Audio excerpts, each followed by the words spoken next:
ఇట్లా ఒక్కసారి అటువైపు తీసుకెళ్ళి మళ్ళీ ఇటు తీసుకొస్తాడు అంతే. ఇది గోదావరి సీతమ్మ చీర ఆరగిస్తే ఎప్పుడైనా అచ్చులని చెప్తా ఉన్నారు ఇక్కడ. సో లొకేషన్ అయితే బ్యూటిఫుల్గా ఉంది. ఈ ఏరియాలో చెట్లు బాగున్నాయి, సిచ్యువేషన్ మంచిగా ఉంది.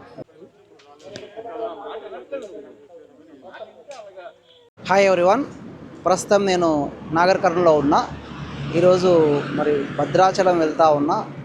భద్రాచలంలో భద్రాచలం టెంపుల్, పర్ణశాల, వీలైతే పాపికొండలు కూడా ఈ వీడియోలో చిత్రీకరించే ప్రయత్నం చేస్తా. మరి దాదాపు ఒక 2-3 వీడియోలు అయితే భద్రాచలం నుంచి వస్తాయి కాబట్టి వీడియోలన్నీ కూడా చూసి మరి వీడియోని ఆదరించండి, లైక్ చేయండి, షేర్ చేయండి, సబ్స్క్రైబ్ చేసుకోండి. So just now we reached Bhadrachalam. ఇక్కడ నందిని రెసిడెన్సీ అని తీసుకున్నాం, బాగుంది. ఇక్కడ రూమ్ తీసుకున్నా.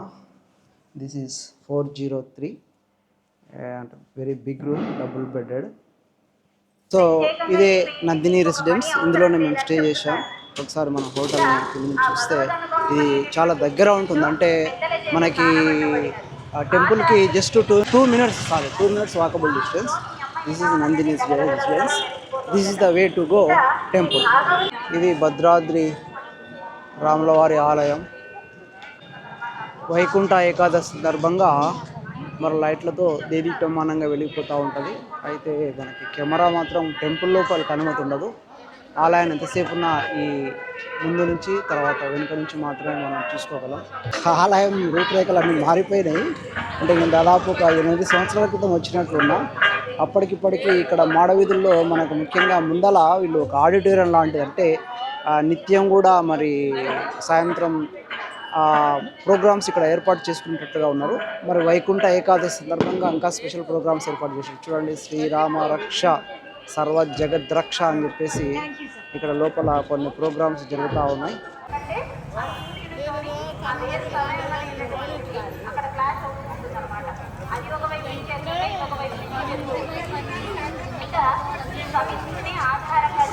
కంప్లీట్ వ్యూ ఆఫ్ భద్రాద్రి రామాలయం. ఇది పైన వైకుంఠ ఏకాదశి ఉంది కాబట్టి మరి దేదీప్యమానంగా వెలుగుంది. చూడండి, ఇక్కడ కనిపిస్తున్నటువంటిది భక్త రామదాస్ యొక్క విగ్రహం. ఇది కూడా కొత్తగా పెట్టినట్టున్నారు, ఇంతకుముందు లేకుండా. టెంపుల్ ముందర ఈ విధంగా పెట్టారు. చూడండి, వైట్ హార్స్ సూపర్గా ఉంది. భద్రాచలంలో 2వ రోజుకు స్వాగతం. నిన్నల్లా దర్శనాలు అయిపోయినాయి. ఈరోజు మార్నింగ్ కూడా ఒక స్పెషల్ దర్శనం ఉండే, అందుకే గుళ్ళో టెంపుల్లో లేట్ అయింది. సమయం ఇప్పుడు 11:30 అవుతా ఉంది. ఈ భద్రాచలంలో చూడదగ్గ ప్రదేశాల్లో ముఖ్యంగా పర్ణశాల అని ఉంటుంది. అంటే సీతమ్మ వారిని వాళ్ళ వనవాసం చేసినప్పుడు ఉన్న ప్రదేశం, ప్లస్ అక్కడనే రావణాసురుడు సీతమ్మ వారిని అపహరించమని చెప్తారు. ఇప్పుడే పర్ణశాల వచ్చినాం. ఇక్కడ కూడా చాలా రష్గా ఉంది ఈరోజు. బాగుంది చూడండి, రంగురంగుల బొమ్మలు, షాపింగ్ అయితే కొద్దిగా ఎక్కువ అనిపిస్తుంది. అంటే భద్రాచలంలో కూడా ఉండింటుంది కానీ మరి ఇక్కడ షాపింగ్ ఎక్కువ అనిపిస్తూ ఉంది. భద్రాచలంలో వేరే సైడ్ ఉంటే ఉండొచ్చు, టైం లేక అటువైపు వెళ్ళలేదు. So this is Parnasala. Full shopping, full క్రౌడెడ్గా ఉంది జనాలు అయితే.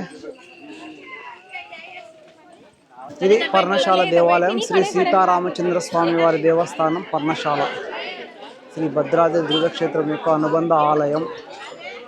So this is the temple area. Totally పక్కలనే టెంపుల్ పక్కలనే మనకు చూస్తే గోదావరి, ఆ కింద చూస్తే గోదావరి ఉంటుంది. సో ఏరియా అంతా కూడా చాలా ఆహ్లాదకరంగా ఉంటుంది. ఇక్కడ నుంచే మరి మాయలేడి లోపలైతే మాయలేడి మనం స్పష్టంగా చూడవచ్చు. లోపల కెమెరా అనుమతి లేదు. నేను జస్ట్ బయట నుంచి అవుట్డోర్ నుంచి రిక్వెస్ట్ చేసి ఇక్కడ నుంచి తీస్తా ఉన్నా వీడియో ఇది.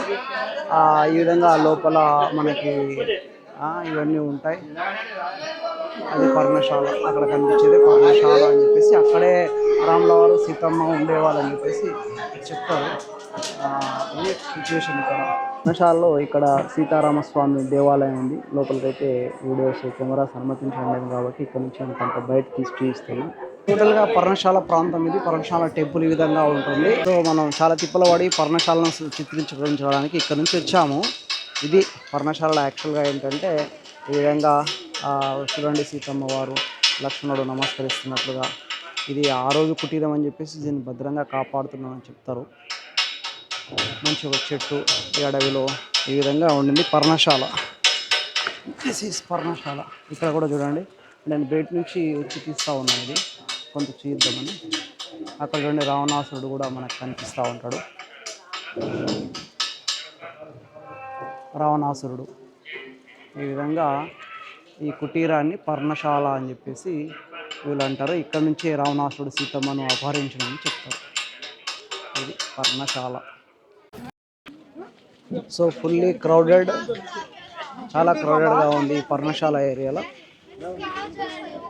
సో ప్రజెంట్గా నేను గోదావరి రివర్లోకి వెళ్తా ఉన్నా. అంటే ఇక్కడ పర్ణశాల ఏదైతే ఉందో ఇది గోదావరి నది పక్కలనే ఉంది. అంటే మనకు ముఖ్యంగా మరి ఆ రోజుల్లో సీతమ్మ వారు రాముడు వనవాసంలో ఉన్నప్పుడు మరి ఎక్కడ ఉన్నా కూడా ఈ నదీ తీర ప్రాంతంలోనే ఉన్నారు. మనం చూస్తే కొంత చరిత్ర మనకు రామాయణానికి సంబంధించి నాసిక్, త్రయంబకం నాసిక్ ఉంది కదా, ఆ నాసిక్ పట్టణం దగ్గర కూడా సేమ్ ఇదే అన్నమాట. అక్కడ కూడా సీతమ్మ వారు కొన్నాళ్ళు వనవాసంలో ఉన్నప్పుడు అక్కడ స్టే చేశారు రాముల వారు అని చెప్పేసి చెప్తారు. ఇదే గోదావరి, అక్కడ కూడా గోదావరి, ఇక్కడ గోదావరి.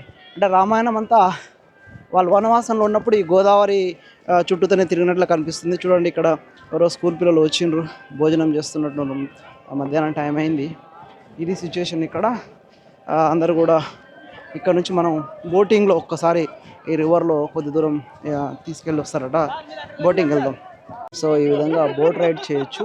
ఇప్పుడే ఒక బోట్లో ఎక్కి దిగా మనం, కాకపోతే ప్లేస్ లేదని చెప్పేసి దాంట్లో వెళ్ళలేదు. ఈ బోట్ అయితే బయలుదేరుతూ ఉంది. మనకు నదిలో అక్కడక్కడ కూడా బోట్లు ఉంటాయి కదా. ఒకసారి హాయ్ చెప్పండి. ఏ స్కూలు? ఆర్డిఎఫ్ వరంగల్. పర్ణశాల దగ్గర ఇప్పుడే మన జర్నీ స్టార్ట్ అయ్యింది. నా ఎదురుగా చూస్తే స్కూల్ పిల్లలది ఒక బోట్ వెళ్తా ఉంది చూడండి. That is one boat, it is going all school children. Warangal నుంచి వచ్చారట పిల్లలంతా. ఇంకొక బోట్ అక్కడ వస్తుంది. ఇది గోదావరి నది. అంటే పర్ణశాల వచ్చినప్పుడు మనకి పర్ణశాలలో ఉన్నటువంటి ఆ రోజుల్లో ఉన్నటువంటి ఇదే కాకుండా మనము ఈ యొక్క బోట్ రైడింగ్ కూడా చేయొచ్చు. ఈ విధంగా ఉంటుంది గోదావరి నది అంతా. నాతో పాటు ఈ బోట్లో చాలామంది ప్రయాణికులు ప్రయాణిస్తూ ఉన్నారు. వీళ్ళు ఎక్కడి నుంచి వచ్చారు ఏమో కొన్ని ఆ వివరాలు అడిగి తెలుసుకుందాం మనం. ఎక్కడి నుంచి వచ్చారు? మీ పేరు చెప్పండి. నా పేరు శ్రీనిజ, సూర్యాపేట నుండి వచ్చి.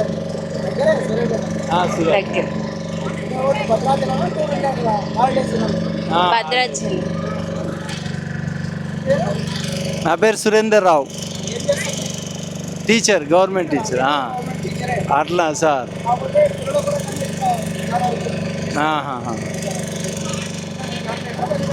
మేము మా ఫ్యామిలీ ఇంతవరకు. మా మేడం కూడా టీచర్. బాగుంది, చాలా బాగుంది. ఇప్పుడు నెక్స్ట్ పోవాలి, 3 o'clock తీస్తారట. 3 o'clock తీస్తారట, అప్పుడు వెళ్తాం.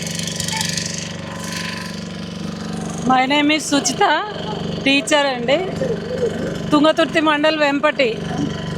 చాలా బాగుంది, ఎంజాయ్గా ఉంది, పిల్లలకు చాలా సంతోషంగా ఉంది. ఈ హాలిడే రోజు బాగుంది.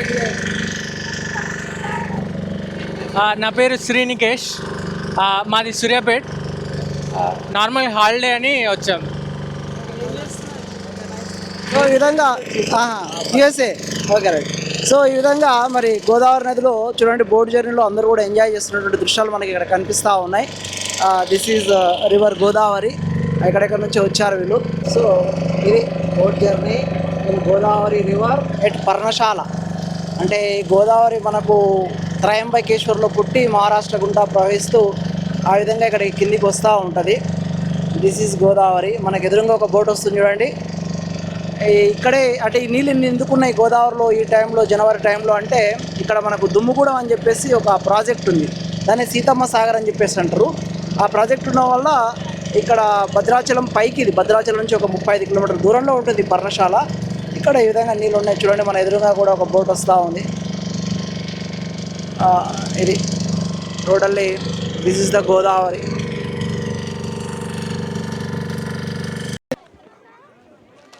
సో సో టోటల్లీ ఫుల్ క్రౌడెడ్గా ఉంది. బోటింగ్ కూడా స్కూల్ పిల్లలు వచ్చారు. Everyone is enjoying. ఇది ఒక నది ఉంటే నది దగ్గర మనం ఎంజాయ్ చేయడానికి చాలా బాగుంటుంది. ఇట్రా, ఏ స్కూల్ అమ్మా? ఏ స్కూలు? ఎక్కడ? ఆర్డిఎఫ్. ఇది ఎక్కడెక్కడ తిరిగి వస్తున్నారు? Bhadrachalam temple, Bhadrachalam Parnasala temple. అంతే. అంటే ఇంకేమన్నా ఇది ఒకటేనా? ఈ టెంపుల్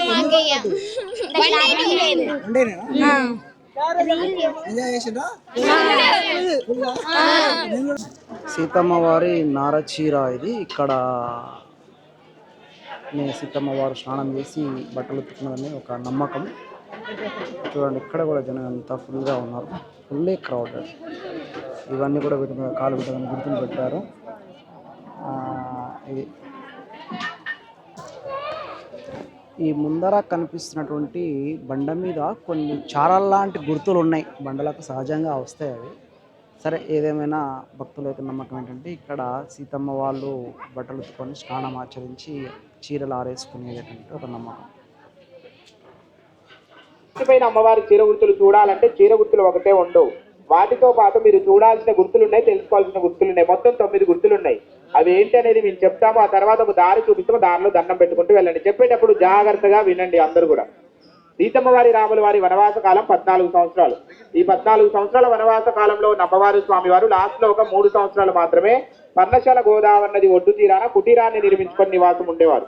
ఈ 3 సంవత్సరాలలో నెలలో 25 రోజులు పర్ణశాలలో ఉంటే 5 రోజులు ఇక్కడికి వచ్చేవారు అమ్మవారు. 5 రోజులు ఎందుకు వచ్చేవారు సీతమ్మ వారు అంటే నెలకొచ్చి ఆడవాళ్ళు ఒక 5 రోజులు దూరంగా ఉంటారు. ఆ సమయంలో ఉన్నప్పుడు అమ్మవారు అక్కడ ఉన్న గోదావరి నదిలో స్నానం చేయకూడదు. ఆ చుట్టుపక్కల ప్రాంతాల్లో ఎక్కడా ఉండకూడదు. మునులు ఋషులు యాగాలు యజ్ఞాలు చేసుకుని గోదావరి నదిలో స్నానాలు చేసేవారు. అమ్మవారు ఆ నదిలో స్నానం చేస్తే గోదావరి నది అపవిత్రమైపోతున్న కారణంతో స్వామివారు అమ్మవారిని వెంట పెట్టుకొని ఈ రాతి మీద తీసుకొచ్చారు. అలా ఇక్కడికి వచ్చి అమ్మవారు ఇక్కడికి వచ్చిన తర్వాత అమ్మవారికి ఆ రోజుల్లో స్నానం చేయడానికి ఆ నది నీళ్లు లేవు. అందుబాటులో ఉన్న లక్ష్మణ స్వామి వారిని సీతమ్మ వారి పిలిచి చెప్తుందట, నాయన లక్ష్మణ, నాకు ఇక్కడ స్నానం చేయడానికి నీళ్లు, బొట్టు పెట్టుకోవడానికి పసుపు కుంకాలు సమకూర్చున్నాయన అని అమ్మవారు చెప్పడంతో లక్ష్మణ స్వామి వారి తూర్పు దిక్కున కనిపించే 9 కిలోమీటర్ దూరంలో ఉన్న ఒక 70 అడుగుల కొండకి బాణం సంధించారు. ఆ బాణం వేయడానికి ఆ 70 అడుగుల కొండ అడ్డంగా బద్దలై పసుపు కుంకుమ రాళ్లతో జల పుట్టుకొచ్చింది. ఆ జల ఇప్పుడు మీ కళ్ళ ముందు కనపడే ఈ నది. ఇక్కడ సీతమ్మ పల్లెం అంటారు. పొడి చేసుకుంటే పొడి అయిపోతే మీరు చేస్తారు అందరూ ఇచ్చిన ఈ ప్రదేశానికి వస్తే. సో ఏరియాలో లొకేషన్ అయితే చాలా బ్యూటిఫుల్గా ఉంది. వండర్ఫుల్ లొకేషన్ ఉంది. ఇక్కడ విశేషాలన్నీ చెప్తా ఉన్నారు. ఇట్లా వస్తూ ఉంది. ఈ కనపడే నల్లని బట్టికి ఇక్కడ పూజ చేస్తారు. సో ఇక్కడ ఒక నల్లటి చార ఉంది కదా ఈ రాయిని, ఇట్లా ఇది పొడుగుగా అంతవరకు ఉందన్నమాట. దాదాపు ఒక 10-15 మీటర్లు ఉంటుంది. దీన్ని రాములవారు తన భుజాలపైన వేసుకున్న కండువగా వీళ్ళు చెప్తా ఉన్నారు. అందుకే దానికి ఇక్కడ పూజ చేస్తూ ఇక్కడ పూజ చేశారు. ఇది రాములవారి కండువా అని చెప్పేసి భక్తుల యొక్క నమ్మకం. చూడండి, ఫుల్ క్రౌడెడ్గా ఉంది. గుడ్ లొకేషన్ అయితే ఉంది ఏరియాలో. ఇది సీతమ్మ వారు మరి స్త్రీలకు సహజంగా ఉండే మంత్ పీరియడ్ ఏది ఉందో ఆ 5 days గోదావరిలో నదిలో స్నానం చేస్తే అపవిత్రమవుతుందని చెప్పేసి ఇక్కడికి వచ్చి స్నానం ఆచరించిందని చెప్పేసి భక్తుల నమ్మకం. మరి ఇక్కడ 5 days ఉండేది కాబట్టి ఇక్కడ నది లేకపోతే లక్ష్మణస్వామి వారు ఏదో కొండకు బాణం వేస్తే వచ్చిందని చెప్పేసి ఇక్కడ నీళ్ళు వచ్చాయని చెప్పేసి ఒక నమ్మకం. చూడండి, ఈ నీళ్ళు కూడా కొంచెం డిఫరెంట్ కలర్లో కనిపిస్తూ ఉన్నాయి. ఈ చారలు ఏవైతే ఉన్నావో దీనిపైన ఇది సీతమ్మ చీర ఆరవేసుకున్నందుకు ఈ విధంగా చారలు వచ్చినాయని చెప్పేసి ఆ నారచీర యొక్క అచ్చులు అని చెప్పేసి వీళ్ళు ఇక్కడ మనకు చెప్తా ఉన్నారు. ఆ రోజుల్లో నారచీర కట్టేది కదా, నారచీర యొక్క అచ్చులు ఈ బండపైన పడ్డాయి అని చెప్పేసి దీనికి ఈ విధంగా చెప్పారు. సీతమ్మ వారు నారచీర ఆరవేసుకున్నారు. చూడండి, ఇక్కడ కూడా కొన్ని ఉన్నాయి. చూడండి, ఇక్కడ కూడా కొన్ని కనిపిస్తూ ఉన్నాయి మనకు. ఇది సీతమ్మ వారు నారచీర ఆరవేస్తే ఈ విధంగా చీర యొక్క అచ్చులు పడ్డాయని చెప్పేసి భక్తుల నమ్మకం. టోటల్లీ బ్యూటిఫుల్ లొకేషన్ అయితే ఉంది. ఇది చిన్న నీటి జలధార ఉంది. చూడండి, ఇవన్నీ కూడా చిన్న ఒక బ్రిడ్జ్ పెట్టారు. ఇక్కడ పైకి వెళ్తే ఇక్కడ ఉన్నటువంటి దీనిపైన సింహాసనం పైన రాములవారు కూర్చునే వాళ్ళని చెప్పేసి ఇక్కడ ఒక చిన్న పాదాన్ని రాములవారి పాదం అని చెప్పేసి వీళ్ళు చెప్తా ఉన్నారు. ఇది రాముల వారు కూర్చున్న సింహాసనం అట. సీతమ్మ వారు, సీతమ్మ బొట్టు.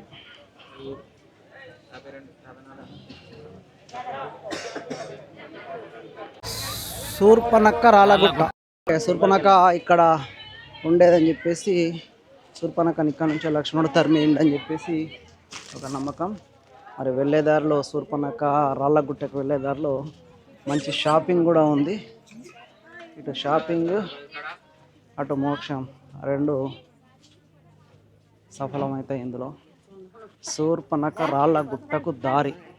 అక్కడ వెళ్ళి ఒక 3 రాళ్ళు శూర్పణఖ రాళ్ళగుట్టకు వేసేస్తే అరిష్టాలన్నీ పోతాయని భక్తుల యొక్క నమ్మకం.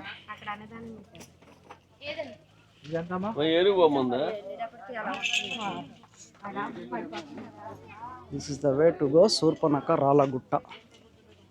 శూర్పణఖని ఇక్కడ నుంచే లక్ష్మణుడు తరిమేశాడని చెప్పేసి భక్తుల నమ్మకం. ఇక్కడ ఈ రాళ్ళను ఒకరొకరు తీసుకొని విసిరి వేస్తా ఉన్నారు. ఇది శూర్పణఖ ముక్కు చెవులు వేసినటువంటి ప్రదేశం ఈ రాళ్ళగుట్ట. ఇక్కడికి వచ్చిన వాళ్ళందరూ కూడా ఎడమ చేతితో ఒక 3 రాళ్ళు వేస్తారు. అలా ఎందుకు వేస్తారంటే ఆ రాక్షసి వల్లే కదా సీతారాములు వారు ఇన్ని కష్టాలు పడ్డది. అంతటి కష్టాలు మాకు, మా కుటుంబానికి, ముఖ్యంగా మా పిల్లలకి రాకూడదని తరతరాలుగా వచ్చి ఒక ఆనవాయితీగా, ఒక ఆచారంగా ఎడమ చేతితో ఒక 3 రాళ్ళు తీసుకొని అటువైపుగా చూడకుండా ఇలా వెనక్కి 3 రాళ్ళుగా వేసి ఆ బొట్టు పెట్టుకొని అలా వెళ్తారండి.